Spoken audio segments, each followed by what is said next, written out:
एक मुलाकात ऐसी शख्सियतों के साथ जिन्होंने दिया है अपने जीवन को एक नया मुकाम। रूबरू कराएंगे ऐसी कुछ हस्तियों के साथ एक खास शख्सियत के साथ मुलाकात जयदेव पटेल के साथ नंबर 1 इंडिया न्यूज पर। नमस्कार व्यूअर्स, मैं जयदेव पटेल और आप देख रहे हैं नंबर 1 इंडिया न्यूज। आपका एक बार फिर स्वागत है एक खास शख्सियत के साथ मुलाकात प्रोग्राम में। आज हम बात करेंगे इजराइल की तरफ से चलाए गए स्पेशल ऑपरेशन में हिजबुल्लाह चीफ नसरल्लाह की मौत हो गई है, जिसकी पुष्टि हिजबुल्लाह की तरफ से भी की गई है। और इसी के साथ साथ नए चीफ का ऐलान भी कर दिया गया है आज, जो हाशिम सैफुद्दीन के नाम से है। ऐसे में कितनी चुनौती रहेगी आगे आने वाले समय में, और मौजूदा जो हालात है उससे निपटना कितना कुछ चुनौतीपूर्ण रहेगा। इन तमाम मुद्दों बात करने के लिए हमारे साथ खास हमारे रक्षा विषय की retired major general AK Siwad. Major general AK Siwad, आपका बहुत स्वागत है आज हमारे प्रोग्राम में। Thank you. Major general AK Siwad, आपसे मेरा पहला सवाल है कि हिजबुल्लाह चीफ नसरल्लाह की मौत के बाद जो मौजूदा हालात है उससे निपटना कितनी बड़ी चुनौती होगी नए चीफ के सामने? अब बहुत बड़ी, इसमें कोई शक नहीं कि एक बहुत बड़ा सेटबैक है हिजबुल्लाह के लिए कि 32 साल से जो कमांडर थे इनके हिजबुल्लाह के हसन नसरुल्लाह, क्योंकि 1992 के बाद इन्होंने एक प्रकार से कमांड ली थी हिजबुल्लाह की। इससे पहले जो 1992 में इसके प्रेडिसेसर को भी मार दिया था जो इजराइल ने। तो ये सच्चाई है कि अब इन एक प्रकार से काफी नजदीक भी थे ईरान के सुप्रीम लीडर अयतुल्लाह खमानी, और हिजबुल्लाह की जो स्ट्रेंथ थे हसन नसरुल्लाह, इनके मारे जाने के बाद काफी मुझे लगता है सेटबैक होगा हिजबुल्लाह को, और ईरान को भी काफी बड़ा धक्का लगा है।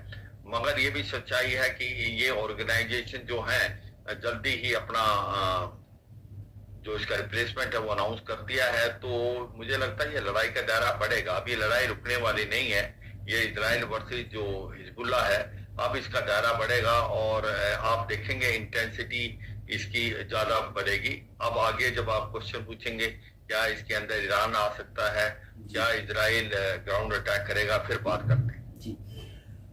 मैं जनरल AK सिवाज, मेरा सवाल भी इसी के रिगार्डिंग है कि क्या अब आने वाले इस युद्ध का जो है वो एक नया मूवमेंट या फिर नया मोड़ देखने को मिलेगा, जिसमें ईरान के साथ साथ कई देश सामने आएंगे, और जब जवाबी अटैक जब इसमें जब करेगा हिजबुल्लाह की तरफ से, तो क्या इजराइल इसको लेकर के तैयार रहेगा काउंटर करने के लिए?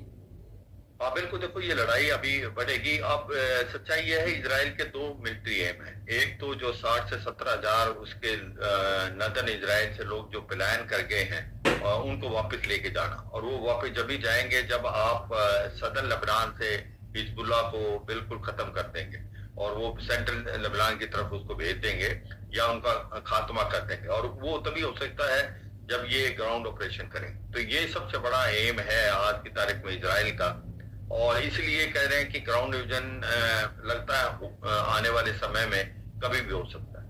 दूसरा जो मेन एम है कि जिस प्रकार से हमास की मिलिट्री कैपेबिलिटी को इन्होंने काफी हद तक कम किया है, इसी प्रकार से अब ये हिजबुल्लाह की भी जो मिलिट्री कैपेबिलिटी उसको डिग्रेड करने की कोशिश करेंगे। तो ये लड़ाई बढ़ेगी, इसमें कोई शक नहीं। और इसके अंदर ये सच्चाई है कि अब हिजबुल्लाह जब इजराइल के साथ लड़ाई, क्या ईरान इसके अंदर आ सकता है?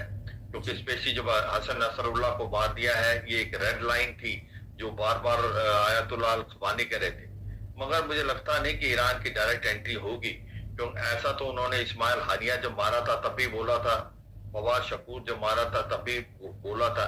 तो ऐसा लगता नहीं कि ईरान डायरेक्टली इसमें इन्वॉल्व होगा, क्योंकि ईरान अगर डायरेक्टली इन्वॉल्व होता है तो ईरान को बहुत बड़ा नुकसान होगा, और ईरान जानता है कि जैसे वो लड़ाई के अंदर शामिल होगा तो अमेरिका भी लड़ाई के अंदर एक प्रकार से शामिल हो जाएगा, और उसके बाद ईरान की इकोनॉमी अच्छा नहीं करेगी। ईरान में बहुत सैंक्शन लगे हुए हैं, उसके न्यूक्लियर इंस्टॉलेशन और एनर्जी सेक्टर पे भारी नुकसान होगा इजराइल और अमेरिका के द्वारा। तो ये मुझे लगता है डायरेक्टली इन्वॉल्व नहीं करेगा, वो अपने प्रॉक्सी के थ्रू लड़ेगा, वो जो हिजबुल्लाह, हमास और हूती और जो मिलिशिया है इराक और सीरिया में। तो ये सच्चाई है कि अब लड़ाई बढ़ेगी, इसमें कोई शक नहीं, मगर ईरान की डायरेक्ट एंट्री नहीं होगी। अगर आप ये देखें कि क्या इजराइल चाहता है ईरान की एंट्री हो, बिल्कुल इजराइल चाहता है कि किसी तरीके से ईरान की एंट्री हो, क्योंकि ईरान की एंट्री होगी तो अमेरिका की एंट्री होगी, और कहीं ना कहीं लड़ाई का दायरा बढ़ेगा। और ये नेतन्याहू की जो डोमेस्टिक पॉलिटिक्स है वो भी इसको सूट करती है। तो सच्चाई है ये एक तरफ से इजराइल की तरफ से ट्रैप भी है कि किसी तरीके से ईरान को इस लड़ाई के अंदर शामिल किया जाए और ये लड़ाई लंबी चले तो वो नेतन्याहू को पॉलिटिकली बड़ी सूट करती है और अमेरिका इसके अंदर आ जाएगा। तो ये सच्चाई है कि इजराइल चाहता है कि ईरान आए, मगर लगता नहीं कि ईरान आएगा, क्योंकि ईरान की अपनी खुद मजबूरियां बहुत हैं। जी, रिटायरमेंट दिले के सिवा क्या लेबनान के पास जो मिलिट्री पावर है वो इतनी सफिशिएंट है, इतनी पर्याप्त है कि वो इजराइल के द्वारा होने वाले जो हमले हैं उसको काउंटर करने के लिए, उसको मजबूती से लड़ने के लिए तैयार है? तो सच्चाई ये है कि जो हिजबुल्लाह है वो हमास से 3 से 4 गुना ज्यादा ताकतवर है। उसके पास 125 से 1.5 लाख के करीब मिसाइल रॉकेट्स हैं, करीब के 50 से 1000 से लेके 1 लाख के करीब उसके लड़ाकू बताए जाते हैं। उसके पास आर्मर्ड ब्रिगेड भी है और उसकी ट्रेनिंग जो है वो ज्यादा बेटर है हमास से। ये एक शिया मिलिटेंट ग्रुप है हिजबुल्लाह और होती रबल, जबकि हमास एक सुन्नी मिलिटेंट ग्रुप था और इसीलिए ये काफी नजदीक है ईरान के। तो इतना आसान नहीं होगा इजराइल के लिए भी घुसना लेबनान के अंदर, बहुत ही मुश्किल होगा उसके लिए भी, क्योंकि उसकी वजह यही है कि हिजबुल्लाह एक बहुत बड़ी मिलिट्री पावर है कंपेयर टू हमास। मगर ये भी सच्चाई है इजराइल की जो तैयारी है वो काफी ज्यादा है। लड़ाई बढ़ेगी, मगर ये सच्चाई है इजराइल के लिए इतना आसान नहीं होगा अगर वो ग्राउंड इन्वेजन करते हैं लेबनान के अंदर। जी, मैं जाने लेके इस बात आपसे मेरा एक आखिरी सवाल है कि नसरुल्लाह की मौत के बाद कहीं न कहीं जो बाइडेन का एक बयान सामने आया, उन्होंने ये कहा कि नसरुल्लाह की मौत जो है वो बहुत जरूरी थी और कहीं न कहीं उन्होंने ये भी कहा कि सैकड़ों जो अमेरिकी लोग हैं उनकी हत्या का एक दोषी भी था, ऐसे में पीड़ितों को अब न्याय मिला है। इस बयान के क्या मायने आप देखते हैं मौजूदा हालात को देखते हुए? हाँ देखो, ये सच्चाई है कि नसरुल्लाह जो हसन नसरुल्लाह अगर हिजबुल्लाह को देखें तो वो जिस प्रकार से अभी ताकतवर हुआ है लास्ट 3 साल में, उसका श्रेय जाता है हसन नसरुल्लाह को। और जिस प्रकार से उनके ऊपर ये है काफी एक प्रकार से रिपोर्टें थी जिसके अंदर हसन नसरुल्लाह की इन्वॉल्वमेंट थी। हिजबुल्लाह एक टेररिस्ट ऑर्गेनाइजेशन में कोई शक नहीं। तो नेतन्याहू या अमेरिका ने भी बोला है कि भाई ये जो इसका मारा जाना काफी ठीक है हसन नसरुल्लाह का, क्योंकि ये एक प्रकार से जो पूरे इलाके के अंदर एक टेररिज्म फैला रखा था उसमें कमी आएगी। मगर क्या कमी आएगी या नहीं वो तो समय बताएगा। मगर ये सच्चाई है, ये हिजबुल्लाह के लिए बहुत बड़ा सेटबैक है और जो ईरान के लिए भी काफी बड़ा सेटबैक है।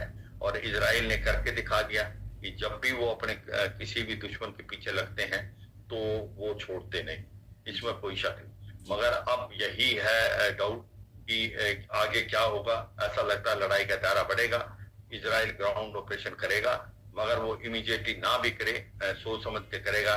और इजराइल चाहेगा ईरान इसके अंदर इन्वॉल्व हो, मगर ईरान मुझे लगता नहीं कि डायरेक्ट इन्वॉल्व होगा। वो अपने प्रॉक्सी के साथ लड़ेगा या मलेशिया के साथ लड़ेगा, चाहे वो होती हमास और हिजबुल्लाह हैं या उसके इराक और सीरिया में उसके जो मिलिशिया हैं। तो लड़ाई लंबी चलेगी, इसमें कोई शक नहीं। और पूरे मिडिल ईस्ट में आप देखेंगे कि ये लड़ाई फैलने के भी चांसेस हैं। इसके अंदर चाइना और जो रूस है और नॉर्थ कोरिया वो एक प्रकार से मदद देंगे ईरान को, मदद देंगे हिजबुल्लाह को। हो सकता है ये हथियार दें, पर वो भी डायरेक्ट इन्वॉल्व नहीं होंगे। जी, मैं जाने लेके इस वक्त अपना हमारे लिए समय निकाला और महत्वपूर्ण जानकारी नंबर से साझा करें, उसके लिए आपको बहुत बहुत धन्यवाद। Thank you very much. जय हिंद।